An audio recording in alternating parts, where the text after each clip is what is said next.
Bak, ja sam Tamara. A ja sam Sanja. Mi smo velikogoričke mažoretkinje. Velika formacija štap, mini formacija štap, mini formacija pom-pom samo su neke od koreografija iz bogatog repertoara velikogoričkih mažoretkinja.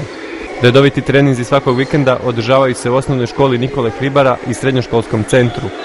Više informacija o ovom uspješnom sportskom kolektivu dobili smo od njihove voditeljice i trenerice. Velikogoričke mažoretkinje su tim koji zaista intenzivno djeluje, to znači da godišnje odradimo preko 100 nastupa, nekad to bude i 150, a nekad bude 110. Djeluju 4 dobne skupine, to je dječja formacija od 4 do 7 godina, kadetkinje od 8 do 11, juniorke od 12 do 14 i seniorska formacija od 15 godina nadalje. Broj članica uglavnom se nadopunjuje što dokazuje na interes za ovim sportom u Velikoj Gorici. Znači ovdje postoje grupe djece koja su uključena u sam rad, neki plešu 2 godine, neki 5, a neki više od 10. Znači da postoji interes i da ima kadar koji se zaista nadopunjuje i svake godine izgrađujemo jednu novu generaciju koja donosi rezultate.